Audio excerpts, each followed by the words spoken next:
Cinema சேட்டை நேயர்களுக்கு வணக்கம். நான் தான் உங்களுடைய ஒற்றந்துரை பேசுகிறேன். இன்றைக்கி பேச போகிற முக்கியமான விஷயம் என்ன அப்படின்னு பார்த்தீங்கன்னா, முதல்ல பேசுகிறதுக்கு முன்னாடி ஃபஸ்ட்டு வந்து நேற்று மறைந்த நடிகர் திரு சத்யேந்திரா அவர்களுக்கு சினிமா சேட்டை சார்பாகவும் இதன் வியூவர் சார்பாகவும் முதல்ல அஞ்சலி செலுத்திக்கிறோம். அவருடைய ஆத்மா சாந்தி அடைய ஆண்டவனை பிரார்த்திப்போம். இவர் யார் இந்த சத்யேந்திரா அப்படின்னு பார்த்தீங்கன்னா, 1977 கன்னட படத்தில் முதல் முறையாக ரிஷ்யஸ்ரிங்கா அப்படின்ற படத்தில் இன்ட்ரடியூஸ் ஆனார். அதுக்கப்புறமா கிரஹணா அப்படின்ற ஒரு கன்னட படத்துலேயும் நடித்தார். 1978 நடித்தார்.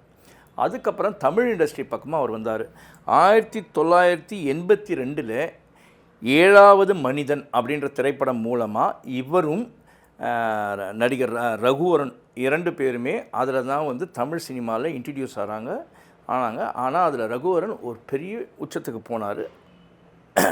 ஆனால் இவர் வந்து ஒரு நல்ல நடிகர். அதே சொல்லப்போனால் எப்படின்னா, பீம்சிங் இருக்கார் இல்லைங்க, பழைய இயக்குனர் பீம்சிங்கோட சன் லெனின், எடிட்டர் லெனின், அவர் வந்து ஒரு ஷார்ட் ஃபிலிம் பண்ணார். அந்த ஷார்ட் ஃபிலிமில் நாக் அவுட்டுன்னு ஒரு ஷார்ட் ஃபிலிம், அந்த படத்துலேயும் இவர் நடித்தார். அந்த ஷார்ட் ஃபிலிம் வந்து அவார்ட்லாம் வாங்குச்சு. இவர் வந்து ஒரு படத்தில் வந்து அந்த ஃபிலிமில் வந்து ஒரு டெட் பாடியாக நடிச்சவா, மேலே வந்து ஒரு 1000 கணக்கில் ஈக்கள் முக்கும், அப்பயும் தன் அசையாமல் நடித்தார். அந்தளவுக்கு பேர் பெற்றார். போகிறதை குறைக்கு டைரெக்டாக எந்த இதுவாக இருந்தாலும் கேள்விகளை கேட்கக்கூடிய ஒரு நடிகர் தான் இந்த சத்யேந்திரா.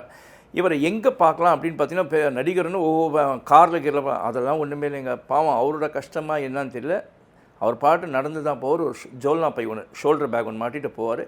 எங்கே வந்து ஒரு ஃபிலிம் ஃபெஸ்டிவல் நடந்தாலும் அந்த இடத்துல கண்டிப்பாக இந்த சத்யேந்திராவை பார்க்கலாம். அவர் எதனா ஒரு ஃபிலிம் ஃபெஸ்டிவல் நடக்கட்டும், அது சென்னையில் நடக்கட்டும், இல்லைன்னா பாம்பேயில் நடக்கட்டும், இல்லைன்னா கோவாவில் நடக்கட்டும், அவருக்கு பொருளாதார பற்றாக்குறை இருந்தாலும் அவருக்கு சிலர் உதவுறதுக்கான ஆட்களும் இருந்தாங்க. அப்படி இல்லைன்னா அவருக்கு வரக்கூடிய வருமானம், ஏதாவது படத்தில் நடிக்கிற காசில் வந்து, அதாவது சினிமாலேயே சம்பாதிச்சு சினிமாலேயே விட்டால் நிறைய பேர் சொல்லுவாங்க, அது வந்து பெரிய பெரிய ஆட்களுக்கு சொல்லுவாங்க. ஆனால் இந்த ஒரு நடிகர் பெரிய நடிகர்னு நான் சொல்லுவேங்க. இவர் வந்து சின்ன சின்ன கதாபாத்திரம் நடிச்சிருந்தாலும் இவர் வந்து ஒரு பெரிய நடிகர் அப்படின்னு தான் சொல்லுவேன். பட் அவருடைய கெட்ட நேரமாக என்னன்னு தெரியல, பெருசாக அவரால் ஃப்ளரிஷ் ஆக முடியல. சமீப காலமாக வந்து கொஞ்சம் உடல் நலம் சரியில்லாமல் இருந்தார். சென்ற வாரம் கூட லாஸ்ட்டாக வந்து இந்த கருப்பு திரைட்ட படத்தை பற்றி கூட ஏதோ ஒரு விமர்சனம் வந்து நெகட்டிவாக விமர்சனம் பேசியிருந்தார். திடீர்னு உடம்பு சரியில்லாமல் இருந்து அப்புறம் ராயவட்டா ஹாஸ்பிட்டலில் அட்மிட் ஆகிருக்கோம். ஹாஸ்பிட்டலில் அட்மிட் ஆகிருந்து நேற்று இறைவனடி சேர்ந்தார் திரு சத்யேந்திரா. என்ன ஒரே ஒரு இதில் ஒரு இதுனா, அவருக்கு ஃபேமிலின்னு ஒன்றுமே அவர் வந்து கல்யாணம் பண்ணிக்கல. எங்களுக்கு தெரிஞ்ச வரைக்கும் ஹீ இஸ் அ பேச்சுலர். எந்த உறவோடையும் கிடையாது. அவரும் வந்து ஏதோ ஒரு விரக்தியில் ஊர்லேருந்து வந்துட்டார். அவர் ஷைனானா தான் அங்கே போகணுன்னு இருந்தாரான்னு தெரியல. எனக்கு ரொம்ப நெருக்கமான ஒரு நண்பர் தான் திரு சத்யேந்திரா. என்னோடய திருமண விழாவுக்கு கூட அவர் வந்திருந்தார். வந்து ஃபுல்லாக இருந்து அட்டென்ட் பண்ணிட்டு தான் போனார். ரொம்ப நெருக்கமானவர். என்னை எங்கே பார்த்தாலும் பேசக்கூடிய ஒரு நண்பர் அவர். ஆனால் அவரோட ஃபேமிலியை பற்றி நான் இப்போ கேட்டால், இல்லை சங்கர் விடுங்க, அதை பற்றி ஒன்றும் இல்லை அப்படின்னு சொல்லிட்டு என்கிட்ட எப்பயுமே பேசக்கூடிய ஒருத்தர் தான் இந்த சத்யேந்திரா. அப்புறமா நேற்று இறந்துட்டாருன்னு எப்படி பாடியை ஹேண்ட் ஓவர் பண்ணணும் அப்படின்றது யோசிச்சு அதுக்கப்புறம் எப்படியோ கண்டுபிடிச்சி, அவங்க சிஸ்டர் ஒருத்தவங்க வந்து கர்நாடகாவில் இருக்கிறாங்க, பிரதர் ஒருத்தர் கர்நாடகா இருக்காங்க, அவங்கள காண்டாக்ட் பண்ணி வர சொல்லியிருக்காங்க. இப்போ போலீஸ் ஃபார்மாலிட்டிஸ்லாம் நடந்தது. அநேகமாக இன்று அவருடைய உடல் அடக்கம் செய்யப்படலாம். இதுக்கு அடக்கம் செய்யறதுக்கு யார் முன் வந்திருக்காங்கன்னு பார்த்தீங்கன்னா வந்து நிறைய பேர் வந்தாங்க. மிஷ்கின் இருக்கார் இல்லைங்க, இயக்குனர் நடிகர் மிஷ்கின், அவர் முன் வந்திருக்கார் கண்டிப்பாக. ஏன்னா மிஷ்கினுக்கும் ரொம்ப நெருக்கமானவர் தான் இந்த சத்யேந்திரா. அவர் முன் வந்திருக்காரு, தான் அடக்கம் பண்ணுறேன் அப்படின்னு சொல்லிட்டு. அதுக்கப்புறமா வந்து பிரேமலதா விஜயகாந்த் இருக்காங்க, அவங்களும் வந்து அவங்க ட்ரஸ்ட் மூலமாக நான் அடக்கம் பண்ணுறாங்க. ஆனால் பகு அப்படின்ற ஒரு டைரக்டர் ஒருத்தர் இருக்கார், ஷார்ட் ஃபிலிம்ஸு அப்புறமா ஆர்ட் ஃபிலிம்ஸ் டாக்குமெண்ட்ரிலாம் பண்ணக்கூடியவர். அவர் வந்து ஒரு ஹெல்பிங் ஹேண்ட்ஸ் அப்படின்னு வந்து ஒரு ஆர்கனைசேஷன் வச்சுருக்காங்க. அவங்க வந்து பெரும்பாலும் நிறைய இறந்தவங்களுக்கு வந்து யாருமே ஆட்கள் இல்லை அப்படின்னு அன்கிளைம் பாடிஸ்லாம் அவங்க வந்து நிறைய அடக்கம் பண்ணியிருக்காங்க. அவங்க தான் இதை வந்து முன்னிருந்து இதை அடக்கம் பண்ணுறது போகிறாங்க. அவங்களுக்கு கூட உறுதுணையாக இவர் மிஷ்கின் இருக்கார். இதே சமயத்தில் பார்த்தீங்கன்னா, நடிகர் சங்கத்துடைய பொதுச் செயலாளரான விஷால் அவர்களும் வந்து முன் வந்து ஏதோ தான் ஹெல்ப் பண்ணுறதா சொல்லியிருக்கார் பொழுது. அவர் வந்து அந்த லாஸ்ட் ரைட்ஸ்க்கு வந்து ஹெல்ப் பண்ணுறாருன்னு கேள்விப்பட்டேன். ஆனால் ஒரே ஒரு விஷயம் என்ன அப்படின்னு பார்த்தீங்கன்னா, யார் யாருக்கோ வந்து கண்டலன்ஸ் மெசேஜ் அனுப்பக்கூடிய பெரிய பெரிய நடிகர்கள். இவர் சொல்லப்போனால் கமலஹாசனோட சத்யா படத்தில் இருக்கார். அதுக்கப்புறம் ரஜினிகாந்த் நல்லா பழக்கமானவர். ஆனால் எங்கேருந்துமே இவருக்கு வந்து இந்த மாதிரி பெரிய உச்ச நடிகர்களோ இல்லை ஏன் இன்று இருக்கக்கூடிய முதல்வருடைய பிரியமான படமாக அந்த படத்தில் கூட வந்து இவர் நடிச்சிருக்காரு. யாருன்னா கண்டலன்னு சொல்லியிருக்கலாம். இது உண்மையிலே டைரெக்டாக வந்து முதல்வரோட நாலேஜ் போயிருக்குமான்னு தெரியல. ஆனால் இருந்தாலும் அவங்களோட மேனேஜரோ இல்லை இப்போ இன்று முதல்வராக இருக்கிறதுனால அங்கே இருக்கிற அவரோட செக்ரட்டரிஸ் யாருன்னா இதை தெரிவிச்சிருக்கலாம். ஏன் தெரிவிக்கலாம் தெரியல. அந்த சைட்லேருந்து எதுவுமே வரல. மற்றவங்களுக்கு எல்லாருக்குமே அறிக்கை விடக்கூடிய பெரிய பெரிய பிரபலமான நடிகர்கள் நடிகைகள் எல்லாமே யாருமே பண்ணல. ஆனால் வினோதினி வைத்தியநாதன் அப்படின்னு ஒரு நடிகை ஒருத்தங்க இருக்காங்க. அவங்க வந்து இதை பற்றி ரொம்ப ஷேர் பண்ணியிருக்காங்க. பட் இதுதான் ஒரு வாழ்க்கை அப்படின்ற மாதிரி. ஒரு நடிகர் நல்ல நடிகராக இருந்தாலும் நீங்கள் பணபலமும் பிரபலமாக இருந்தால்தான் உங்களுக்கு மரியாதை. இல்லைன்னா நீங்கள் என்ன தான் திறமையானவர்களாக இருந்தாலும் உங்களுக்கு பொருளாதாரம் இல்லைன்னா உங்களோட மரியாதை இவ்வளோதான்ற மாதிரி ஆகிப்பிடிச்சு. இது ஒரு வருத்தமான விஷயமாக தான் இருக்குது. ரைட்டு, எப்படி இருந்தாலும் திரு சத்யேந்திரா, நீங்கள் உங்களோட நடிப்பும் உங்களுடைய விமர்சனங்களும் கண்டிப்பாக என்றுமே பேசப்படுவதாக இருக்கும். ரைட், உங்களுடைய ஆத்மா சாந்தி அடைய என்னுடைய பிரார்த்தனைகள். அதுக்கப்புறமா பார்க்கணும் அப்படின்னு பார்த்தீங்கன்னா, நெக்ஸ்ட்டு கமர்ஷியலாக போனோம் அப்படின்னு பார்த்தீங்கன்னா, இந்த மாதம் வந்த 2 விஷயம் என்னென்னா, ஒரு திரைப்படமும் ஒரு வெப்சீரிஸும் இதை பற்றி தான் பேசணும் அப்படின்னு. ஏன்னா தமிழ் சினிமாவை இன்று இந்த மாதம் காப்பாற்றிருக்கிறது என்ன அப்படின்னு பார்த்தீங்கன்னா, கருப்பண்ணசாமி தான் காப்பாற்றிருக்கார் அப்படின்னு சொல்லலாம். ஏன்னா கருப்பு அப்படின்ற ஒரு படம் வந்துச்சு. அந்த கருப்புன்ற படத்தில் அந்த கருப்பண்ணசாமியை பற்றி தான் இருக்குது. அதில் சூர்யா பேர் கருப்பு. அந்த படம் இன்னைக்கு பிளாக் பஸ்டர் ஹிட்டாக இருக்குது. 300 கோடி ரூபாயை எட்டிவிட்டது இந்த படம். சூப்பராக போயிட்டு இருக்கு. அதாவது சூர்யாவுடைய கெரியர்லேயே வந்து இந்த அளவுக்கு ஒரு பிளாக் பஸ்டர் கலெக்ஷன் பண்ணதே இல்லை அப்படின்றது தான் இன்றைக்கி வரக்கூடிய ஒரு தகவல். புரியுதுங்களா? 13 ஆண்டுகளுக்கு அப்புறமா சூர்யாவுக்கு ஒரு வெற்றி கொடுத்துருக்கு. இதில் உண்மையிலேயே இந்த படம் வந்து ரொம்ப தள்ளி தள்ளி தள்ளி வந்துருந்துச்சு. அதில் வந்து சூர்யா சைடும் கொஞ்சம் விரக்தியாக இருக்கலாம். அந்த ப்ரொடியூசரும் ஃபினான்ஷியலாக கொஞ்சம் ப்ராப்ளம் இருந்துச்சு. எல்லாருமே இந்த படம் ஓடுமா இல்லையா அப்படின்னு சந்தேகத்தில் இருந்தபோது சூர்யாவும் அந்த சந்தேகம் இருந்திருக்கும் தான் கண்டிப்பாக. ஏன்னா இது தள்ளி போச்சு, என்னடா வருமோ இல்லையா, பட்ஜெட் அதிகமாக போதே அப்படின்னா. அப்புறம் ப்ரொடியூசர் சைட்லேயும் வந்து கொஞ்சம் டிலேலாம் ஆச்சு. ஒரு நாள் டிலே கூட ஆச்சு ரிலீஸ் பண்ணுறதுக்கு, ஃபிக்ஸ் பண்ண டேட்டுக்கு அப்புறமா. ஆனால் ஆர்ஜே பாலாஜி இயக்குனருக்கு அவரும் வந்து ஒரு கான்ஃபிடென்ட்டோட இந்த படம் வந்து கண்டிப்பாக ஜெயிக்கணும். அவரோட கான்ஃபிடென்ஸ் வந்து வீண் போகாமல் இந்த படம் வந்து 300 கோடி ரூபாயை தாண்டி ஒரு கலெக்ஷன் இருக்குது. ரைட், இது வந்து அந்த கருப்பண்ணசாமி அந்த படத்தை காப்பாற்றினார். என்னடா வெப் சீரிஸ் அப்படின்னீங்களா? அது வந்து வாரண்ட் அப்படின்ற வெப் சீரிஸை பசங்க பாண்டியராஜோடைய அசிஸ்டன்ட் தான். அது அந்த மாமன் அப்படின்ற படத்தெல்லாம் இயக்குனார்ல திரு பிரசாந்த் பாண்டியராஜ், அவர் தான் வந்து விலங்கு அப்படின்னு ஒரு வெப் சீரிஸ் பண்ணார். அதுக்கு அடுத்து தான் இப்போ வந்து வாரண்ட்னு பண்ணியிருக்காரு. அந்த வாரண்ட்டில் இவருடைய பேர் என்னன்னு பார்த்தீங்கன்னா கோட்டை கருப்பண்ணசாமி. புரியுதுங்களா? அப்போது இவரும் வந்து அதில் கருப்பனை கும்பிட்றாரு. அந்த கருப்பனை தான் காட்டுறாங்க அப்படின்ற மாதிரி இருக்குது. அதனால் இந்த படம், இந்த வெப் சீரிஸ் பார்த்திங்கன்னா இதுவும் வந்து இன்றைக்கி அவ்வளோ நல்லா போயிட்டுருக்கு. ZEE5 வந்து நல்லா போயிட்டுருக்கு. எல்லாமே பாசிட்டிவான ரிவ்யூஸ் இருக்குது. அதனால் இந்த மாதம் தமிழ் சினிமாவை காப்பாற்றுனது, அதாவது இந்த கருப்பன் மூலமாகவும் வாரண்ட் மூலமாகவும் காப்பாற்றுனது யாருன்னா கருப்பண்ணசாமி தான் அப்படின்னு சொல்லுவோம். வாழ்த்துக்கள். அதே மாதிரி இப்போ இந்த வாரம் பிளாஸ்ட்னு ஒரு படம் வந்திருக்கு. அந்த படமும் உண்மையிலேயே நல்லா வந்திருக்கு. அர்ஜுன் நடிச்சிருக்காரு, அபிராமி, அப்புறமா பிரீத்தி முகுந்த் நடிச்சிருக்காங்க. அந்த படமும் உண்மையிலேயே நல்லா போயிட்டுருக்கு. இப்போ நேற்று தான் முந்தானேற்று ரிலீஸ் ஆச்சு. 2-3 நாளாக நல்லா பிக்கப் பண்ணி இப்போ ஸ்க்ரீன்ஸ்லாம் இன்க்ரீஸ் ஆகிட்டுருக்கு அப்படின்றாங்க. உண்மையிலே தமிழ் சினிமா இப்போது வளர்ந்து கொண்டு தான் இருக்குது. உண்மையிலே வந்து ஒரு பாசிட்டிவிட்டியோடு போயிட்டுருக்கு அப்படின்னு சொல்லலாம். அதனால் தமிழ் சினிமா இப்போ சேஃபாக இருக்குதோ அப்படின்றது தான், உண்மையிலே சேஃபாக இருக்குது அப்படின்னு தான் நான் சொல்லுவேன்.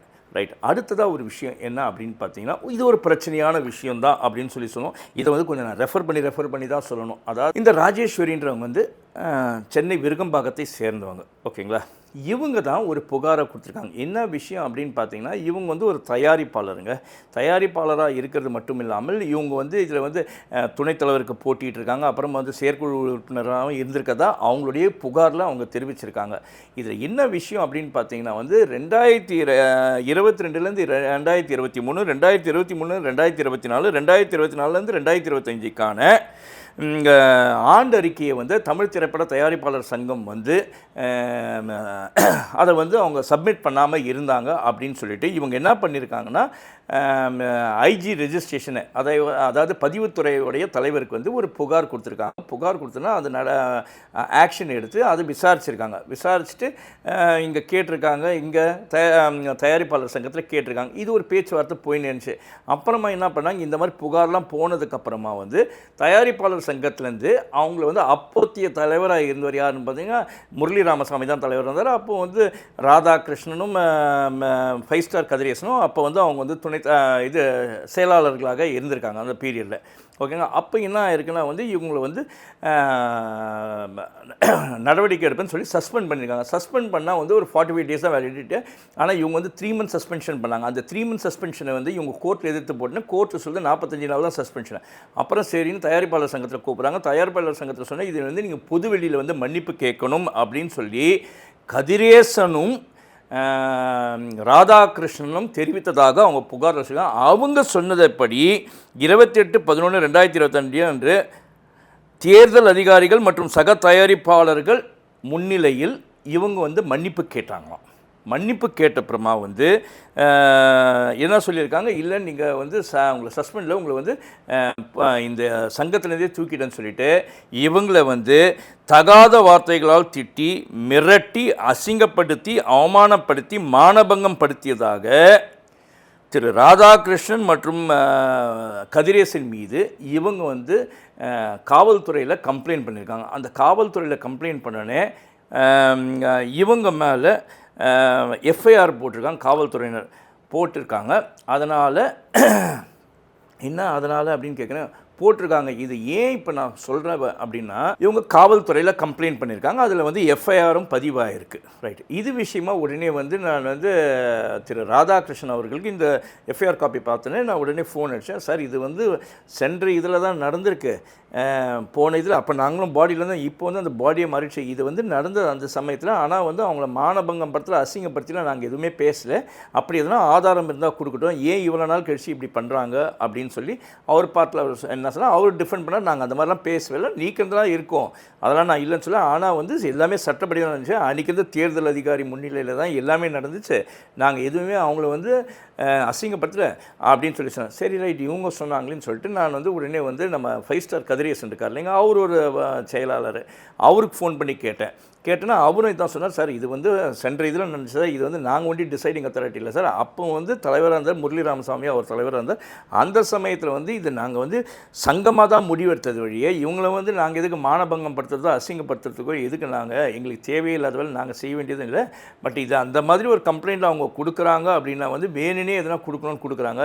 ஏன்னா இது வந்து சென்ற வருடம் 11வது மாதம் முடிஞ்ச ஒரு விஷயத்தை இப்போ வந்து போலீஸில் போய் கம்ப்ளைண்ட் கொடுக்குறாங்கன்னா எதனா விஷயம் இருக்கும், யாரோடைய தூண்டுதல் பேரில் தான் இப்போ இன்ஃப்ளூயன்ஸ் பண்ணி பண்ணுறாங்க. ஏன் இதை பண்ணோன்னா அன்றைக்கே பண்ணியிருக்கோம், அப்படி நாங்கள் நடந்திருந்தால் எங்கள் மேலே கொடுக்கணுன்னா இப்போ கொடுக்குறாங்கன்னா இது ஏதோ சார் நாங்கள் எதுவாக இருந்தாலும் நம்ம வந்து நம்ம நேர்மையாக இருக்கிறோம் சார் அப்படின்னு அவர் சொன்னார். இதில் வந்து நடந்த உண்மை என்ன எனக்கு தெரியல. சரி, இந்த லேடி ராஜேஸ்வரின்னு இருக்காங்களா அந்த கம்ப்ளைனண்ட், அவங்களுக்கு நான் ஃபோன் பண்ணேன். சரி என்ன தான் ஆச்சு, என்ன கேட்கலாமே அப்படின்றது அவங்களுக்கு ஃபோன் பண்ணேன்.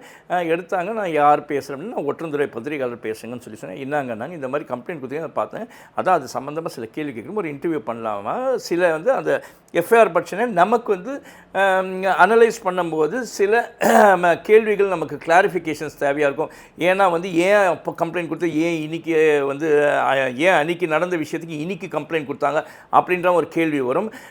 ஏன் இப்போ தான் போலீஸ் கம்ப்ளைண்ட் கொடுத்தாங்க, இதுக்கு இது சம்மந்தமாக நீதித்துறைக்கு போனீங்களே, அப்போ கோர்ட்டில் என்ன நடந்துச்சு, இதெல்லாம் கொஞ்சம் விசாரிக்கலாம் அப்படின்றதுக்கப்புறமா இதில் யாருன்னா சாட்சி இருந்தாங்களா அன்றைக்கி அப்படின்னு கேட்கலாமேன்றதுக்கு சொன்னால், ஐயோ சார் இதெல்லாம் கேட்கணும் தான் வச்சேன், ஒரு பேட்டிங்க கொடுங்க நீங்கள் அப்படின்னு. ஏன்னா நம்ம சும்மா கால் ரெக்கார்ட் பண்ணால் அது தப்பாக போயிடும்னா அவங்ககிட்ட பேட்டி கேட்டேன். ஐயோ பேட்டிலாம் கொடுங்க, முதல்ல அவங்க வந்து கைது பண்ணட்டோங்க, கைது பண்ணதுக்கப்புறம் நான் வந்து கண்டிப்பாக வந்து பேட்டி கொடுக்குறாங்க அப்படின்னாங்க.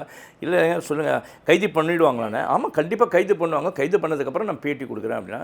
சரி நான் ஒரே ஒரு வார்த்தை சொல்லிட்டு ரைட்டுங்க நீங்கள் கைது பண்ணிட்டோம், பண்ணதுக்கப்புறமே உங்கள்கிட்ட பேட்டி எடுத்துக்கிறேன் அப்படின்னு சொல்லிட்டு விட்டேன். இப்போ இதில் தான் ஒரே ஒரு சந்தேகம் என்ன வருதுன்னா, இப்போது 5 ஸ்டார் கதிரேசன் சொன்ன பிரகாரமாக பார்த்தா இது அணிக்குது. அப்போ இந்த ராஜேஸ்வரின்றவங்கள இவ்வளோ நாட்கள், அதாவது வந்து சுமார் 11வது மாதம் நடந்திருக்குன்னு பார்த்தீங்கன்னா வந்து 11, 12, 1, 2, 3, 4, 5 6 மாதத்துக்கு ஆகுது. இந்த 6 மாத காலங்கள் என்ன இவ்வளோ அமைதியாக இருந்துட்டு இன்னைக்கு வந்து தன்னை மானபங்கம் படுத்தினார்கள், இழிவாக பேசினார்கள், தகாத வார்த்தைகளால் பேசினார்கள் அப்படின்னு சொல்லி இவங்க அந்த கம்ப்ளைண்ட்டில் எழுதியிருக்காங்கன்னா, திட்டினாங்க, மிரட்டினாங்கன்னா, அப்போது இதே காவல்துறை தான் அங்கே இருந்துச்சு. ஏன் அன்றைக்கி காவல்துறையில் அன்றைக்கி கம்ப்ளைண்ட் கொடுக்கல? சரி, அன்றைக்கி கம்ப்ளைண்ட் கொடுத்து அந்த கம்ப்ளைண்ட் அவங்க எடுக்காமல் இருந்தாங்கன்னா அது யார் எடுக்கலன்றதையும் இந்த கம்ப்ளைண்ட்டில் எழுதிருக்கணும். அன்றைக்கே நான் கொடுக்க வந்தேன் அப்படின்னு சொல்லிட்டு எழுதிக்கணும். அதையே எழுதலை அப்படின்றது தான் ஒரு சந்தேகங்களை எழுப்புது. உண்மையிலே இவங்க பாதிக்கப்பட்டது எந்த அளவுக்கு, உண்மையிலே அதே மாதிரி வந்து ராதாகிருஷ்ணன் கதிரேசன் அவர்களும் இவங்களிடம் தகாத வார்த்தைகள் பேசி மிரட்டி மானபங்கம் படுத்தினாங்கன்னு சொல்ல அந்த மாதிரி எதனால் நடந்துக்கினாங்களா என்னான்றது அடுத்த விசாரணையில் தான் தெரியும். மீண்டும் அடுத்த வீடியோவில் அப்படின்னு சொல்லிட்டு உங்களிடமிருந்து விடைபெறுவது உங்களுடைய ஒற்றந்துரை. நன்றி, வணக்கம்.